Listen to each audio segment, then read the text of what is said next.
ሰላም ከመይትውዕሉ ክቡራት ተኸታተልቲ ሎሚ ዕለተ ሰሙን 6 ግንቦት 2024 ሒዝናዮም ዝመፀና ዜናታት ንመኹም ንቕርበሉ ሰዓት ተኺሉሎም ናይ ወትሩ ተኸታተልቲ ምዃኑ ሰብስክራይብ ክትገብሩ ናይ ቻነልና ቤተሰብ ክትኮኑ ብክብሪ እንዳዓደምኩ ሰናይ ምክትታል። ተምሃሮ ቤት ትምህርቲ ሳዋ ተመሪቖም። ኣብ ሳዋ ን6 ኣዋርሕ ፖለቲካውን ወታደራውን ተዓሊም ንምክያድ ኣካል መበል 36 ዙር ሃገራዊ ኣገልግሎት ከም ዝተመረቑን ኣብቲ ስነ ስርዓት ምረቓ ኣዛዚ ማእከል መሰልጠኒ ሓይልታት ምክልኻል ኤርትራ ሜጀር ጀነራል ሮሞዳን ዑስማን ኣውሊያይ ምስ ላዕለዎት ኣዘዝትን ሰራሕተኛታትን ማእከል ስልጠና ሃገራዊ ኣገልግሎት ተረኺቦም። ኣብቲ መደብ ሜጀር ጀነራል ሮሞዳን ዑስማን ኣውሊያይ መንግስቲ ኣብ መንስያ ዝገብሮ ዘሎ ልዑል ወፍሪ ቀጻልነት ሃገርን መጻኢ ወለዶኣን ዘረጋግፁ ብቑዓት ውልቀ ሰባት ምሕብሓብ ዓለም ምዃኑ ኣጉልሒም ኣብ መስርሕ ህንፀት ሃገር ዝተረኸበ ፍልጠት ኣብ ግብሪ ምውዓልን ናብ መጻኢ ወለዶታት ምትሕልላፍን ምርጫ ጥራይ ዘይኮነስ ናይ ዜግነታዊ ሓላፍነት ምዃኑ ኣስሚሩሉም። ኣዛዚ ሃገራዊ ማእከል ስልጠና ኮሎኔል ደበሳይ ጊድን እቶም ተምሃሮ ዘድሊ ወታደራውን ፖለቲካውን ስልጠና ከምኡውን ኣካላውን ስፖርታውን ልምምድ ካልኦት ዲስፕሊናትን ብምውዳእ ይምረቑ ከም ዘለዎ ኣመልኪቱም ብፍላይ ድማ ተሳትፎ ደቂ ኣንስትዮ ተምሃሮን ይእዱም። እቲ መደብ ዝተፈላለየ ባህላዊ ስነ ጥበባዊ ካልእ መደባት ዘጠቓለለ እዩ። ንብሉፃት ተምሃሮ ብሓያሉ ምድባት ወታደራዊ ብቕዓትን ስነ ስርዓትን እውን ሽልማት ተዋሂቦም።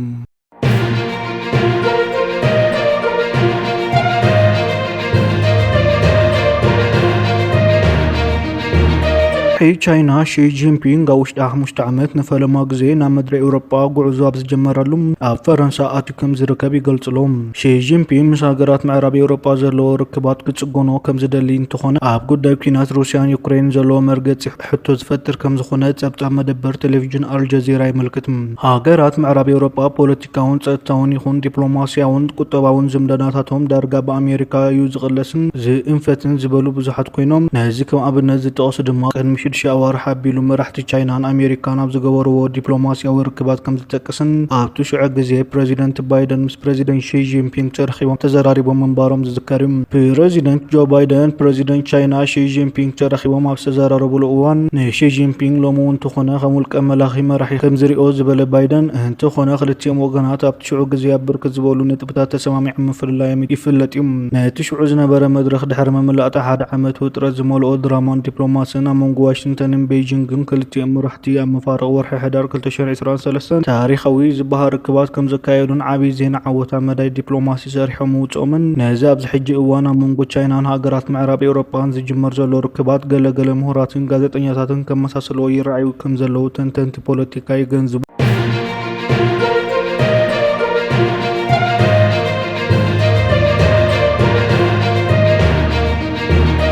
ኣብ ክልል ኣምሓራ ምዕራብ ጎንደር ፍሉይ መፀዊዒኡ ኩመር ኣብ ዝበሃል ማዓስከር ስደተኛታት ውድብ ሕቡራት ሃገራት ብሰንኪ ተኸታታሊ መጥቃዕትታት ብውሕዱ 1,000 ሱዳናውያን ስደተኛታት ናብ ሃገሮም ከም ዝተመልሱ ተገሊጹ። እቶም ስደተኛታት ብተደጋጋሚ ከም ዝተዘምቱ ከም ተጨዊን ካልእ መጥቃዕቲ ከም ዝወረዶምን ሮይተርስ ንሰለስተ ስደተኛታት ላዕለዋይ ኮሚሽነር ስደተኛታት ሕቡራት ሃገራት ብምጥቃስ ሓቢሩ።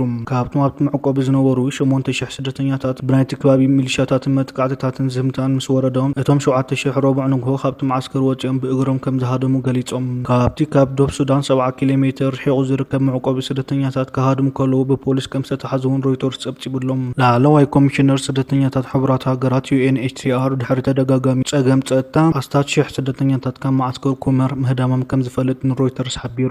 ሮይተርስ መንግስቲ ኢትዮጵያ ምምሕዳር ክልል ኣምሓራ ፌደራል ፖሊስን ኤጀንሲ ኢሚግሬሽንን ብዛዕባ እዚ ጉዳይ ምላሽ ንምርካብ ዝገበሮ ጻዕሪ ዛጊታ ኣይሰመረን። ካብ መተማ 70 ኪሎ ሜትር ርሒቓ እትርከብ ማዕከል መዕቆቢ ስደተኛታት ኩመር ኣሳት 10,000 ስደተኛታትን ሓተት ዕቑባን ይርከብዎም።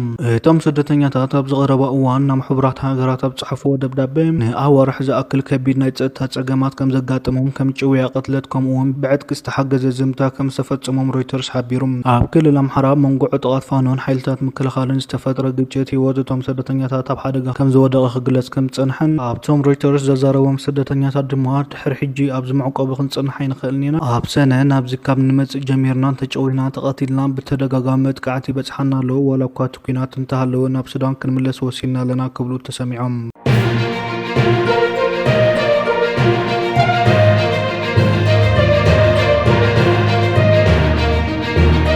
ኣብ ኣስመራ ዝርከብ ኤምባሲ ሕቡራት መንግስታት ኣሜሪካ ካብ ዝመጽእ ሶሉስ 14 ግንቦት 2024 ኣትሒዞም ስሩዕ ኣገልግሎት ቪዛ ክህብ ክጅምር ምዃኑ ኣፍሊጡ። እቲ ብመገዲ ወግዓዊ መርበብ ሓበሬታ ኤምባሲ ኣሜሪካ ኣብ ኤርትራ ዝተዘርግሐ ሓበሬታ እቲ ብመሰረት ዓንቀጽ 243 ዲ ሕጊ ኢሚግሬሽንን ዜግነትን እተሃገር ኣብ ሰበስልጣን ዝኾኑ ዜጋታት ኤርትራ ጸኒዑ ዝጸንሐ ገደብ ቪዛ ግን ኣብ ቦትኡ ከም ዘሎ ኣቐሚጡ። ብመሰረት እቲ ሕጂ ብመንግስቲ ኣሜሪካ ተፈቒዱ ዘሎ ቪዛ እዞም ስዕቡ ማለት ካብ ዳይሬክተር ጀነራል ንላዕሊ ሓላፍነት ዘለዎም ሰበስልጣን መንግስቲ ኤርትራ ኣብ ውሽጢ ህዝባዊ ግንባርን ዴሞክራስን ፍትሕን ኮይኖም ሃገራዊ ሓላፍነት ዝሓዙ ከምኡውን መጻመዲ ዞም ዝተመልከቱ ሰበስልጣን መንግስትን ውድብን ትሕቲ 21 ዘዕድሚኦም ደቆምን ገና እጉዳት እዮም ዘለዉ። ካብዚኦም ወጻኢ ኤርትራውያን ይኹኑ ነበርቲ ኤርትራ ዝኾኑ ካልኦት ዜጋታት ንቪዛ ከመልክቱን ኣገልግሎት ክረኽቡን ከም ዝኽእሉ እቲ ዝወፅእ ሓበሬታ ነፂርሎም። ኣሜሪካ ኣብ 2021 ምስ ኩናት ትግራይ ብዝተፈጸመ ገሰት ሰብኣዊ መሰላት ብዝተኣሳሰረ ኣብ ልዕሊ ሰበስልጣን ኤርትራ እገዳ ከም ዘንበረ ዝፍለጥ ኮይኑ ክፍሊ ፋይናንስ ኣሜሪካ ኣብ ነሓሰ እቲ ዓመት ኣብ ዘውፅኦም ጋዜጣዊ መግለጺ ንጠቕላሊ ሓለቓ ስታፍ ሓይልታት ምክልኻል ኤርትራ ጀነራል ፊሊጶስ ወልደ ዮሃንስ ኣብ ጸሊም መዝገብ ከም ዘስፈረ ገሊጹ ነይሩ። ጸኒሑ እውን ሓላፊ ሃገራዊ ድሕነት ኤርትራ ብርጋዴር ጀነራል ኣብርሃ ካሳነ ማርያምን ሓላፊ ቁጠባዊ ጉዳያት ህግ ደፍኣቱ ሓጎስ ገብረ ህይወት ወልደ ኺዳንን እገዳ ከም ዝገበረሎም ኣፍሊጡ ምንባሩ ይዝከር።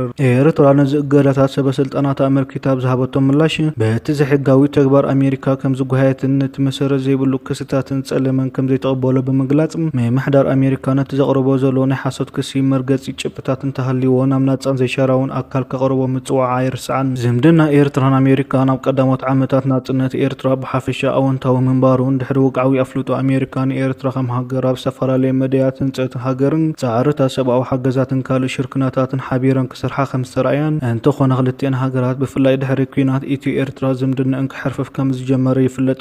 ኣሜሪካ ኣብ ኤርትራ ዘሎ ጉዳይ ሰብኣዊ መሰላት ግዴታዊ ገደብ ኣልቦ መደብ ሃገራዊ ኣገልግሎት ፖለቲካዊ ዓፈና ከምኡውን ኤርትራ ኣብ ዞባዊ ግጭታት ምንትእትታው ትገብርን ኣኽረርቲ ጉጅለታትን ትድግፍ እያ ብምባል ብትርክ ትነቅፍን ኣብ ልዕሊ ሰበስልጣናታ ይኹን ኣብቲ ሃገር እገዳታት ከተንብር ጸኒሓ እያ።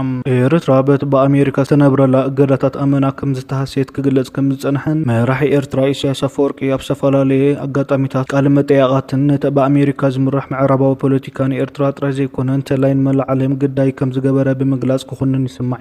መንግስቲ ኤርትራ ምምሕዳራት ፕሬዚደንት ነበር ባራክ ኦባማ ጆርጅ ቡሽን ቢል ክሊንተንን ዝተኸተልዎ ንዝበሎ ጉጉይ ፖሊሲ ኣብ መግለጺታቱ ክነቅፍ ጸኒሑ እዩ። ፕሬዚደንት ነበር ዶናልድ ትራምፕ ናብ ስልጣን ድሕሪ ምምጽኡ ነቶም ኣሉታዊ ዝበሎም ፖሊሲታት ንምእራም ምስ ምምሕዳሩ ንጡፍ ጽምዶ ብምግባር ነቶም ዝነበሩ ጸገማት መፍትሒታት ዘነጽር ሰፊሕ ሰነድ ከም ዘረከበ እውን ኣብ ሚያዝያ 2021 ዝወፀ መግለጺ መንግስቲ ኤርትራ ይመልክት። እንተኾነ እቲ ዝምድና ናብቲ ትጽቢት ዝተገብረሉ ዝምድና ከምዘይዓበየ ብፍላይ ድሕሪ እቲ ካብ 2001 ጀሚሩ ንሓርፈፍ ብዝመጽእ ርክብ ክልቲአን ሃገራት ነቲ ብደረጃ ኣምባሳደር ዝነበረን ዲፕሎማስያዊ ዝምድና ናብ ደረጃ ፈጸምቲ ጉዳይ ቻርዲ ኣፌርስ ምስ ወረደ ገና ናብ ንቡር ከም ዘይተመርሰ ይፍለጥ። ኤምባሲ ኣሜሪካ ኣብ ኤርትራ ንኤርትራውያን ቀወምቲ ነበርቲ ኤርትራን ዝኾኑ ዜጋታት ዝህቦ ዝነበረ ኣገልግሎት ቪዛ ብ13 መስከረም 2017 ደው ከም ዘበለ ይዝከር። ብዙሓት ኤርትራውያን ቪዛ ኣሜሪካ ንምርካብ ናብ ዝተፈላለያ ጎረባብቲ ሃገራት ክጓዓዙን ብዙሕ ወጻኢታት ክገብሩ ክግደዱ ጸኒሖም እዮም።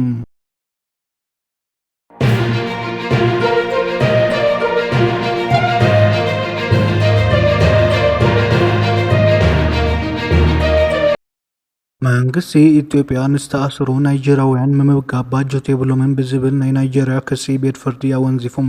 ኣብ ናይጀሪያ ከተማ አቡጃ ዝርከብ ላዕለዋይ ቤት ፍርዲ ፌደራል መንግስቲ ኢትዮጵያ ኣብ ኢትዮጵያ ተኣሲሮም ዘለዉ ናይጀሪያውያን ሃለዋት ምምላእ ባጀታዊ ምብዳል ይጎድለዩ ብዝብል ክሲ ኣወንዚፎም። እቲ ክሲ ብሓደ ኣብ ሌጎስ ዝነብር ነጋዳይ ሙድዋጉ ሰንደይ ዝበሃል ምስ ካልኦት ክልተ ኣብ ልዕሊ ኮሚሽን ዲያስፖራ ናይጀሪያ ሚኒስትሪ ጉዳያት ወጻኢ ባይተ ወከልቲ ህዝብን ካልኦትን ዘቕረበ እዩ። እቲ ኣመልካቲ ኣብ ቤት ማእሰርቲ ኢትዮጵያ ቃሊቲ ዝተኣሰሩ ናይጀሪያውያን ወኪሉ ነቲ ጉዳይ ከም ዘቕረበ ገሊጹም ብዙሓት ካብኣቶም ጸገማትን ስቃይን የጋጥሞም ኣሎ ኢሉ ከሲስሎም። ሓለፍቲ ቤት ማእሰርቲ ኢትዮጵያ ነቶም ናይጀሪያውያን እሱራት ዘድልዮም ጠለባት ዘማልእ ባጀት ስለዘይብሎም መንግስቶም ናብ ናይጀሪያ ክመልሱ ናብ ናይጀሪያ ክወስዶም ከም ዝሓተቶም ሓቢሮም ክብሉ ገሊጾም። እቶም ናይጀሪያውያን እሱራት ፋይናንሳዊ ዓቕምን ምግብን ጽሬትን ከምኡውን ሕክምናዊ ክንክን ከም ዘይብሎም ይግለጽ። እቶም እሱራት በተደጋጋሚ ናብ ኤምባሲ ናይጀሪያ ብኢትዮጵያ ይግባይ ክብሉ እኳ እንተጸንሑ እቲ ዲፕሎማስያዊ ቤት ጽሕፈት ግነቶም ዝተረፉ እሱራት ናብ ናይጀሪያን ምምላስ ጻዕሪ ከይገበረ ዝሞቱ እሱራት ክእለዩ ጥራሕ ከም ዝረአ ይግለጽ። ዝኸበርኩም ተኸታተልቲ ንሎሚ ዝበልናዮም ትሕዝቶ ዜናና ዝፈጽምና ኣለና። ንስለምክትታልኩም ብልቢ የመስግን። ሰላም